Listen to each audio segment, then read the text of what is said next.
Hey guys. Hey. Welcome. I'm going to give it a little bit for some people to join y'all, but we are here awaiting the press conference. For those of you who are not aware, there's supposed to be a press conference today held in Houston, Texas by a world-renowned attorney. This attorney he goes by Tony Buzbee. And he has a very big reputation of representing victims. Hang on a second, guys. I'm trying to pay attention so that I don't miss when it starts, because it's supposed to start at 2. That's why I started the live at 1:55. Well, I came in a little late, but how y'all doing? I hope you guys are enjoying the content. I want to say real quick before I even get into this and before the press conference begins, welcome to all of my new subscribers. Guys, thank you so much for subscribing to my channel. I really appreciate it. And if you're not already subscribed, please consider subscribing today, setting your notifications to all so that you're notified when I go live or add new content. I do have goals set over here, guys. And my goal is to arrive at 1,000 subscribers by the end of this year. And quite honestly, I know I cannot do that without you guys' help. So if you are a current subscriber, please share my content. Share it with your friends, share it with your family. Who knows, somebody else might resonate with the channel and the content and go ahead and subscribe right now. Let's see where we're at. We are, let's see, on this channel, we're at 327 subscribers. We're doing really, really well for a channel that I literally just started. Let me see, when did I start my channel here? I think I started this channel like 2 months ago. Guys, bear with me because I'm trying to not miss when they start this live stream. And they are behind. They are behind because it's supposed to start at 2. For those of you who know me, you guys know that I am all about punctuality. So I'm like side-eyeing this conference already. Let's see. I'm trying to make sure I hopped out of waiting. You know how you could wait in the live stream for it to start? Okay, here we go.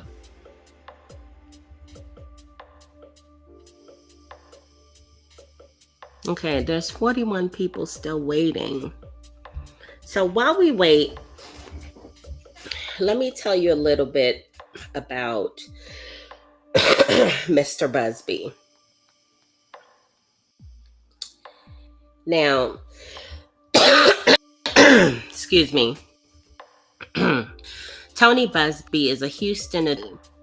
He says that his law firm is representing over 100 people who say they were subjected to SA, abuse, and abuse by the hip hop mogul. Hold on, y'all. I'm getting a call.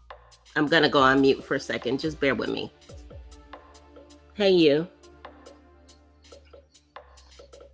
Hey, Jesse. What's up?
Okay, guys. I apologize for the interruption, but I had to take that call. That was my eldest niece. Now, it looks like Fox has not picked it up yet, but I think Tony is live on his IG.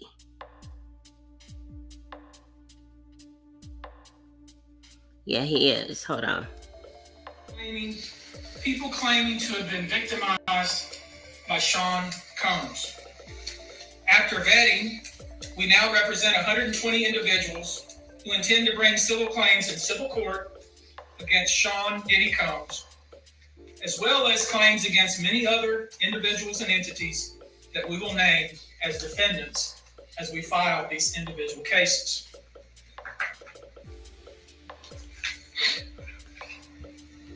And you should know, to the extent the clients feel comfortable, we also intend to make these individuals available to the authorities, specifically to the FBI. And you should also know a few of them have already been spoken to by the FBI. Now, before we discuss the nature of the claims and claimants themselves, let me comment on the large volume of calls we have received since our first announcement. Even before the indictment of Sean Combs, we had received a small volume of calls and had screened a handful of cases. After the indictment of Sean Combs and the announcement that we were pursuing these claims, the floodgates opened. People who wouldn't otherwise, for a variety of reasons, are now stepping forward to make their voices heard and to pursue justice. But no, most of these people are scared. They fear backlash in their communities. They fear backlash in their own families. They are afraid of retaliation from the perpetrators and their associates. They are rightly afraid for their own personal safety. I expect that through this process, many powerful people will be exposed. Many dirty secrets will be revealed. We know what we are potentially up against. He just made me choke. And as is always the case in situations like this, when a celebrity is involved, people can be downright mean and nasty. You would be shocked at the length fans will go, no matter the evidence to the contrary, to defend celebrities they love. And there's a reason for this word fans. They're fanatics. I've personally already been threatened multiple times on social media. When I agreed to pursue this, I expected as much. This isn't my first rodeo. But victims who step forward to have their voices heard should not be subjected to that kind of conduct. They should not be targeted. I want to say this, and I want to be clear about it. Although we are vetting each call as stringently as we can, I always start with a mindset: I believe victims. I believe victims because I understand the tremendous courage to step forward. So if you're watching this, please hear me. If you're out and you have been victim, you are not alone. Numbers. You can seek redress, justice. We can help you, and we will help you. That being stated, we are vetting every call that we receive. We've had to turn away some. For each, we ask for corroboration. For each, we ask for the identity of witnesses. We also have collected pictures, video, text. We check venues, we check dates. We want to corroborate that the claims being made have legitimacy and merit. We have on staff now a former detective from the Major Offenders Unit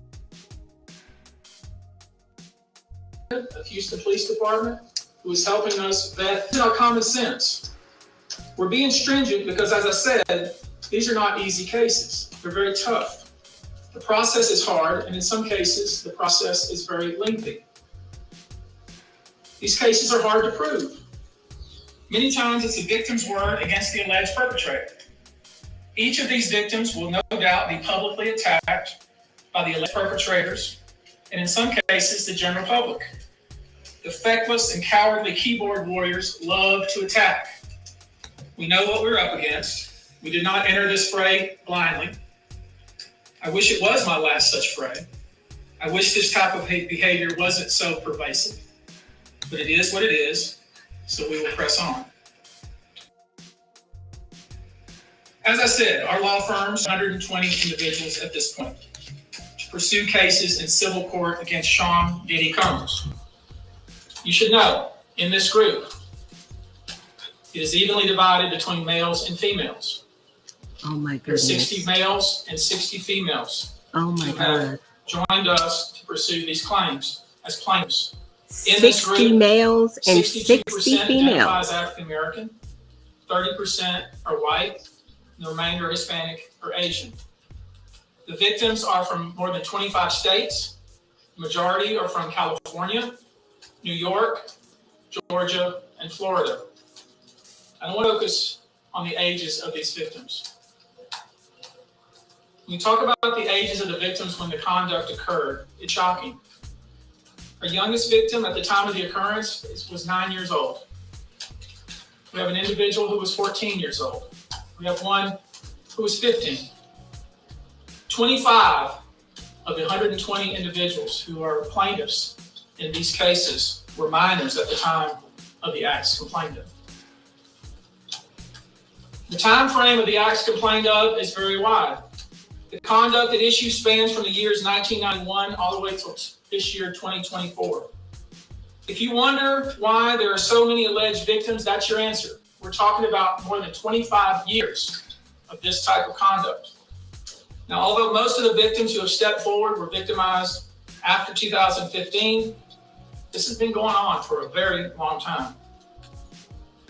Now, when you think about the fact that some of this conduct occurred 25 years ago, and you wonder why would it take somebody so long to step forward, I want to remind you that many states in the United States have recognized that it's very difficult for a victim to step forward and to make these types of allegations when something very terrible has happened to them. I'll use New York, the state of New York, as an example. The state of New York has specific statutes that are even claims that would typically be not able to be brought, that revive such claims, and they can be brought even 30 years later.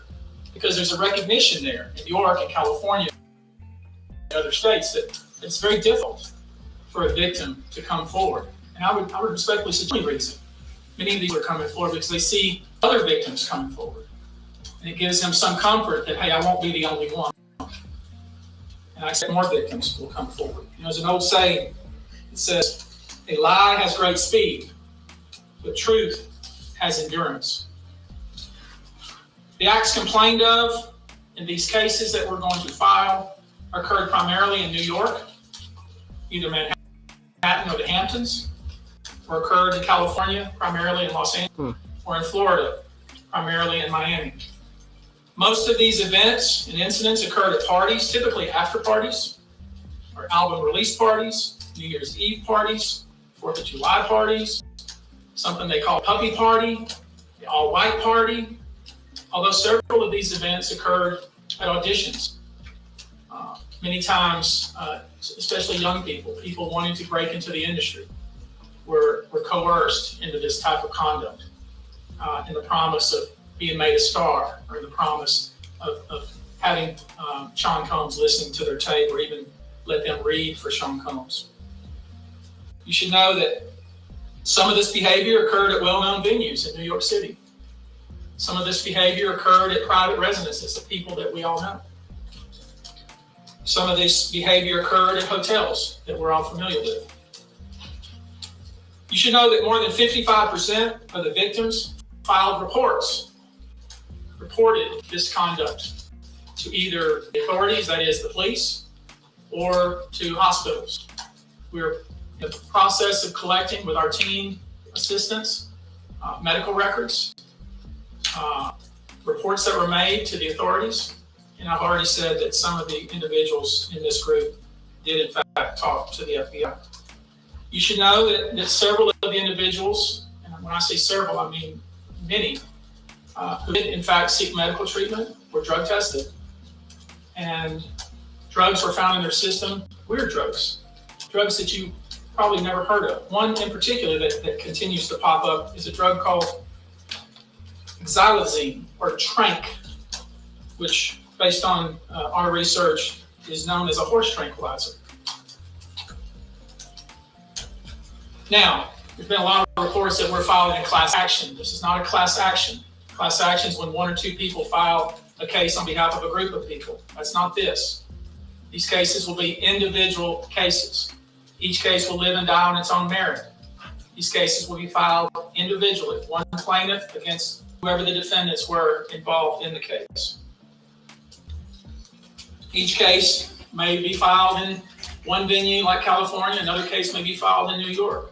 One case may sue just Sean Combs, but multiple other people. One case may sue a range of people.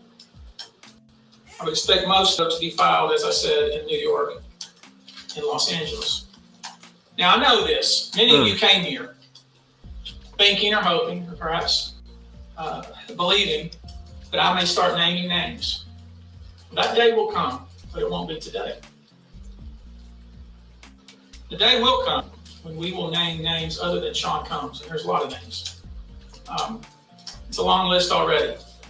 And of course, I already know who some of these individuals are. But because of the nature of this case, we're going to make damn sure that we're right before we do that. But the names that we're going to name, assuming that our investigators confirm and corroborate what we've been told, are names that will shock you. These are individual cases. There are indeed other perpetrators involved. They will be revealed when that particular individual case is ready to be filed. They already know who they are. And I'm talking here about not just the cowardly but complicit bystanders. That is, those people that we know watched this behavior occur and did nothing. And I'm talking about the people that participated, encouraged it, egged it on. They know who they are. I call them the facilitators of foul play, willing participants in vile conduct. As we identify them, each will be part of this case as defendants. These defendants will not only include individuals, but will also include corporate entities who ultimately profited off of this culture and behavior. I'm looking at banks, pharmaceutical companies, hotels. We know that many of these individuals were paid cash. We know that many of these individuals involved, whether they were the ones being assaulted and abused, or they're witnessing other people being assaulted and abused and then paid and threatened and told to leave. Typically paid 10 grand in cash and told to leave. And then threatened as they were leaving. So in addition to Sean Combs, you should know the defendants in these cases we're going to file will include anyone, of course, who engaged in the assault or exploitation, anyone who participated in such in any way, anyone who encouraged or facilitated this conduct, anyone who was in the room and watched it happen but made no effort to stop it, any venue or venue owner who was aware of what was going on but failed to stop it, any individual or entity who knew about the conduct and benefited from it but did nothing to report it or stop it, and any individual or entity who covered it up or helped cover it up. These people who know who they are should just come forward now. I would imagine, as we speak here, there are a myriad of people who are very nervous. You can't hide skeletons in the closet forever. I would expect there are many people out there right now who are desperately searching their memories as they delete their text and data. Now, although these are, in fact, individual cases, there is a common theme, an MO, if you will. Typically, the victim is lured into a situation where he or she is given a drink. Typically, that drink, reported by these victims, is apparently laced with something. Once that drink takes effect, the perpetrators perform all kinds of sexual acts on the victims, many times passing him or her around, as other people watch and enjoy the show, and then leave the victim ashamed, confused, injured, and wondering what happened. When the victim reaches out, he or she is told not to say anything. Sometimes there are threats of physical violence or financial repercussions or bodily harm.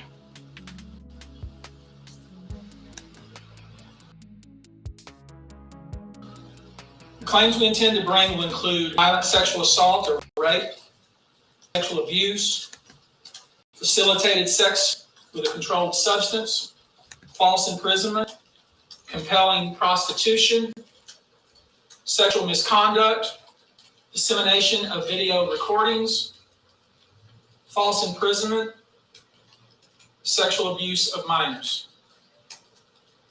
Given the large volume of cases, and given our other docket obligations, and given the fact that we want to be sure when we file these cases that they are fully vetted, I expect we'll start filing these cases against Sean Combs and other perpetrators within the next 30 days.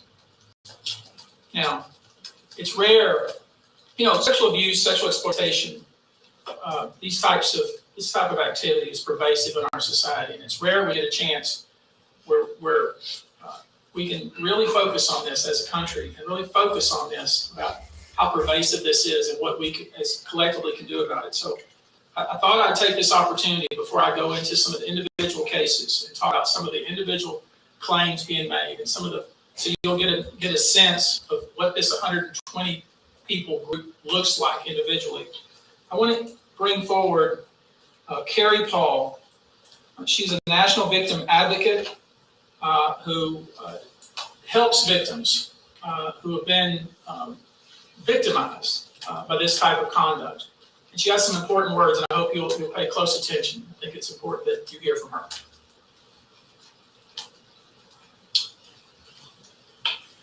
Hello, I'm Carrie Paul, the National Victim Advocate. It's not easy for any survivor to come forward. Our culture doesn't believe survivors. It blames and questions them. Instead of showing support, many choose to enable abusers. The media runs stories asking why it took so long for survivors to come forward instead of asking what barriers exist. We also don't equip law enforcement with the ability to handle sexual assault crimes. Lack of funding translates to lack of training.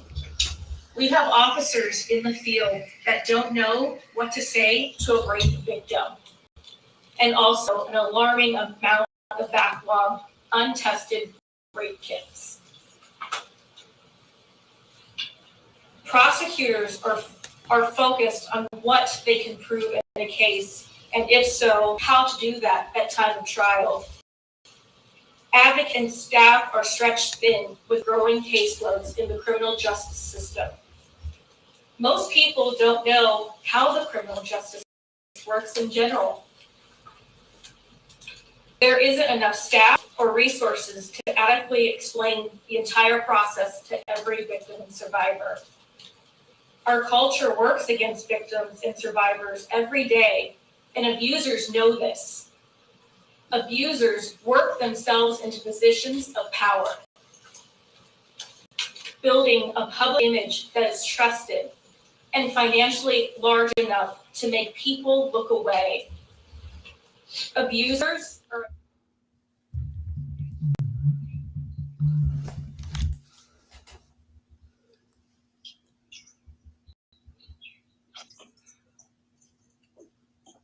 Yeah, you hit on your way? I'm at the door. All right. victims who are vulnerable, such as children, their employees, and version than the public does, all who rely on the abuser in some way. And for those that do come forward and aren't believed, face questions like, are you sure it happened that way?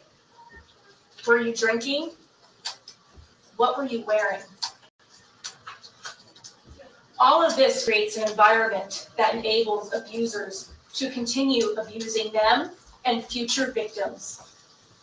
To the survivors that have come forward despite not being believed at some point in time, your courage is like nothing we have seen before. We thank you for coming forward for yourself and all survivors. And lastly, I want all survivors that are watching this to know we believe you and we support you. Thank you.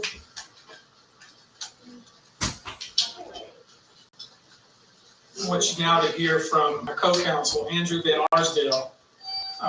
We've created a sexual abuse hotline. I want him to visit with us just a few moments about how that works and the kind of volume of calls we've received. Thank you, Tony. Like Tony said, my name is Andrew Van Arsdale. I'm the managing partner of ABA Law Group. We have offices in California, Montana, and North Carolina. To build off of what you just so well said, it's very hard to come forward. And given what we've experienced the past 10 days is really unprecedented in my career, at least. We represent thousands of survivors of abuse. And never, ever in a 10-day period have we seen over 3,000 people come forward where we've confirmed and decided to investigate and represent 120 people while we're continuing to work through another 100 plus cases to prove them up, to validate what has happened here, and to hold those that are responsible accountable. And so like Tony said, we've set this up. 1-800-200-7474. I have a team of people standing by literally. If you know that this happened to someone and have information about it, please contact me. If this happened to you, come forward. There's attorney-client privilege here. What you tell us is in confidence. Yes, we'll have to go out and build your case, but we will protect you. And the other thing that I want to say is the pattern and practice of this, again, is unprecedented. Over 30 plus years of the same sort of events happening, people thrust into the circle reportedly, and horrible things happening to them as a result. And from talking to these people that have come forward these past 10 days, I can tell you unequivocally that because the federal government did what it needed to do and indicted this man, that they put him in jail and a judge kept in jail. They tell me directly, this validates my feelings. For so long, I thought it was my fault. What is it about me that put that scenario? What was I wearing at the time? What did I do to be subjected to such horrific treatment at these people that I was trying to trust? What we know now, it was not your fault. You were victimized by a group of powerful people that operated for 30 plus years, taking advantage of their wealth and the power that they held within the music industry. So again, thank you to every single person that has come forward and contacted our office over the past 10 days. If you or someone you know suffered the same sort of treatment, please contact us at the number behind me and we will help you. Thank you. I think This is just it crazy. speaks to how important this issue is in the United States and frankly internationally, that we have reputable people here that provide the kind of information that I think victims need to hear, witnesses need to hear, the public needs to hear. Let me introduce to you now Olivia Rivers from the Texas Association Against Sexual Assault, and let her visit with you a few moments about these cases. Thank you. Good afternoon, everyone. My name is Q. Olivia Rivers. I am just served my 6th year as the board chair for the Texas Association Against Sexual Assault. I'm also the CEO, which is a local rape crisis center here, and thank you for being here as we address these heinous crimes. Sexual assault is not just a crime of violence against the body. It's an assault sense of human dignity and safety. It hurts lives, it destroys confidence, and all too often, it leaves survivors feeling like they are voiceless, isolated, and vulnerable. The reality for many survivors is that coming forward to report their assault is one of the most difficult and daunting tasks that they will ever have to do. And for some, it may take days, months, or even years to speak up if they ever do. The reasons for this have been mentioned, but include the fear of being disbelieved, being blamed or judged, and of course, retaliation. The trauma of the assault itself being compounded by the trauma of the criminal justice process, where survivors must relive their experience in order to seek justice. And these feelings and fears are further exacerbated when the allegations are against prominent figures in the entertainment industry or Hollywood. Cases involving powerful figures often attract significant media attention, which can deter victims from coming forward due to fear of public exposure or scrutiny. The intense focus on these high-profile cases can make survivors feel that their personal lives are being put under a microscope, causing further emotional distress. These allegations mentioned here today, as reported, reflect deeply troubling claims that deserve thorough investigation, and no individual, regardless of their stature, is above the law or public accountability. Sadly, the statistics paint a very disturbing picture. According to the National Sexual Violence Resource Center, 1 in 3 women and 1 in 6 men will experience some form of sexual violence in their lifetime. In the US alone, there are approximately 463,000 victims of rape or sexual assault every year, and these numbers barely scratch the surface, as sexual violence remains one of the most underreported crimes. But the numbers that follow tell an even more troubling story. Only about 23% of sexual assaults are reported to law enforcement. Of those, just 5% lead to an arrest, and even fewer, less than 1% of reported cases ever result in a conviction, which is a devastating gap between the crime and the justice that survivors deserve. I want to briefly focus on our state here in Texas. According to the Texas Association Against Sexual Assault, 6.3 million Texans, men and women, will experience some form of violence. Every 2 minutes, someone is sexually assaulted, meaning during the course of this press conference, around 60 individuals will forever be changed by this violence. And those are just a few of the victims. Obviously, this is unacceptable. We cannot allow this cycle of silence and inaction to continue. We have to create an environment where survivors feel empowered to come forward, where they are met with empathy and respect and support, not skepticism and blame. We have to know that our legal system is equipped to handle these cases with the seriousness they deserve, and that survivors have access that they need beyond the legal courtroom. We have to address the root causes of this epidemic: prevention, awareness, and fostering environments where respect, consent, and safety are non-negotiable values. Additionally, support for survivors has to be holistic. They have to have access to counseling, medical services, legal advocacy, and of course, community support, regardless of whether they choose to report or not. To every survivor who has come forward, your bravery is an inspiration. To those who are still grappling with their decision, know that you are not alone and that your voice matters. Your story matters. We see you, we believe you, and we are committed to fighting for a future where sexual violence is no longer tolerated, where justice is not the exception but the standard. Thank you. I want to visit with you real quickly before we close here about some specific disclosing the victim's name. Probably, depending on the age of the victim, you can file these cases, these individual cases, under Jane Doe or John Doe. Each state is different in that respect. Typically, there is a balancing test, like the public's right to know the name of the victim and plaintiff versus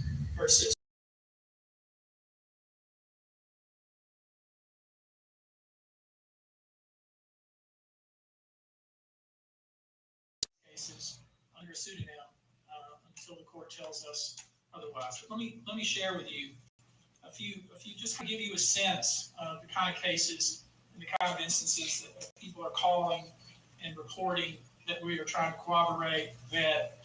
And these are the ones that we've already corroborated, vetted, and collected evidence on. One individual who was 22 years at the time she was assaulted said that the typical MO at one of these parties that have been widely discussed in the press was that when you were handed a drink, and now we know that the drink is laced with something, if you refused to drink it, you were kicked out of the party. And let that sink in for a minute. I mean, the admission to this party was that you had to drink the chosen drink that was handed to you. And now we know that in most cases, I would say 90% of the cases, these individuals were drugged with some sort of drug. That was kind of the MO. Another instance, this individual who was 9 years old at the time was taken to a audition in New York City with Bad Boy Records. Other boys were there to audition as well. All of them were trying to land a record deal. All of them were minors. This individual was sexually abused, allegedly by Sean Combs and several other people at the studio, in the promise to both his parents and to him himself of getting a record deal. Another instance, another minor, told allegedly by Sean Combs that he would make him a star, but needed to visit with him in private about it, away from his parents. Once they were in a private area, allegedly Mr. Combs made the victim perform oral sex upon him. Another incident, an individual 15 years old at the time, flown to New York City to attend a party, was drugged, and then taken into a private room, allegedly in the presence of Mr. Combs, where this female individual, minor, was raped, and then other individuals took turns raping her. Another individual, 26 at the time of the occurrence, was picked up by, allegedly, by Mr. Combs and several other people in a black SUV from the airport, was given one drink in the SUV, and then literally woke up the next day not knowing what had happened, but with pain and damage to both her vagina and her anus, where she then went to the hospital. She was missing her underwear and her shoes. Another instance, an individual, this time not a minor, was attended a group dinner, allegedly with Sean Combs in Miami. She wasn't drinking because she was pregnant, but whatever she drank at the table, apparently, at least according to her, was laced with something. She blacked out, and she woke up in the same bed, again, allegedly, with Mr. Combs in his mansion in Miami. Her vagina and her anus were torn and sore. And I could go on. I mean, literally, you're sensing a theme here. It's the same theme, and it all involves some sort of drug. One instance, an individual who was 20 years old at the time was asked to attend, just saw her on the street, asked to attend a party in a hotel. She was flattered, went to the party, was given one drink and doesn't remember anything else. Ultimately, was so messed up, went to the hospital where they found cocaine and this horse tranquilizer in her blood system. I'll give you a quote from a very young man who told us over the phone about his experience and all the things that happened to him. He says, allegedly at the hands of Sean Diddy Combs and his friends, in the effort to try to sign a record deal, this was kind of what he was told he would have to do. His quote is, "Had he not been in power, I feel like I could have been something great. I quit the industry because of what Sean Combs did to me." And that's really what it comes down to. We are pursuing this, asking you to support this effort, to encourage witnesses and victims to come forward and bring your evidence so we can continue to break down this wall of silence and we can continue to have these stories heard. This is the beginning of what I hope to be a national dialogue. This type of sexual assault, sexual abuse, and sexual exploitation should never happen in the United States or anywhere else. This should have never been allowed to go on for so long. This conduct has created a mass of individuals who are injured, scared, and scarred. If you're one of those individuals, we ask you to reach out. If not to us, to someone you trust. If you are someone who witnessed any of these events, we ask you to reach out. Your name can remain confidential. With that, I'll take a few questions, not many, maybe two. But if you have a question, I'll be pleased to try to answer it. How many minors are making accusations in total, and are the feds aware of the allegations of minors in the case? I don't know what the feds are aware of, okay, but I do know it's 25 out of this 120. I will say this to that point. We welcome the FBI or any authority who wants to come to us, and we're going to make that available to these victims because I think that's important. My suspicion is, based on talking with these folks, is that the FBI is just not aware of these people. The FBI has talked to some of these folks, and I'm going to try to encourage the victims to, in fact, talk to the FBI because I think they have some very important things to say.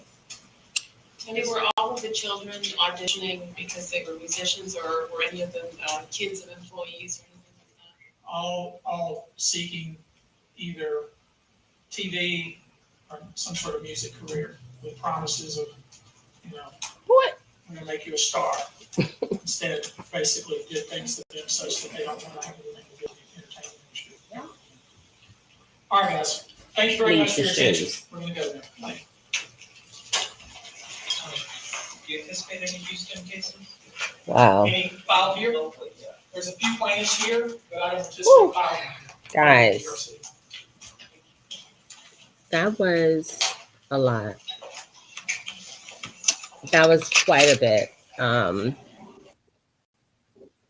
Wow. That's a lot to unpack. They have said a lot during this press conference. Ooh, oh my goodness. Now, most notably to me, oh my goodness, that I'm going to be honest with you guys, that press conference literally just made me sick, like disgusted. When he started to discuss the victims, his clients, the survivors that he is representing. First note that I took was that he indicated that his clients are evenly distributed between male and female. 60 males, 60 females.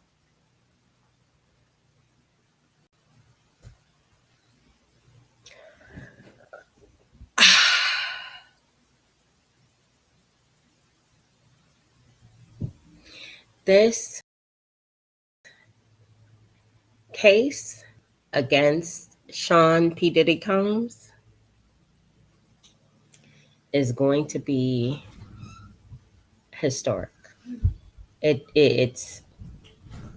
already is, to be honest. It already is. But guys, that's all I have. Be sure to come back and join me at 5 p.m. Eastern Standard Time, where I'm going to go ahead and rewatch this because I think my first watching it live was really difficult. But I'm going to come back. I'm going to rewatch it. And I have a 5 p.m. show scheduled to give you guys additional updates as it relates to Sean P. Diddy Combs. And we can definitely discuss this this press conference. I'm like tongue-tied right now. Hey, BB, I am tongue-tied right now. So I'll check me out at 5 p.m. We'll go ahead and kind of debrief off of this. I feel like I need a shower. I literally feel like I need a shower. That's just unreal. They have evidence of medical records, blood work. They have torn, you know what? cavities. Okay, guys. I will be back at 5 p.m. Eastern Standard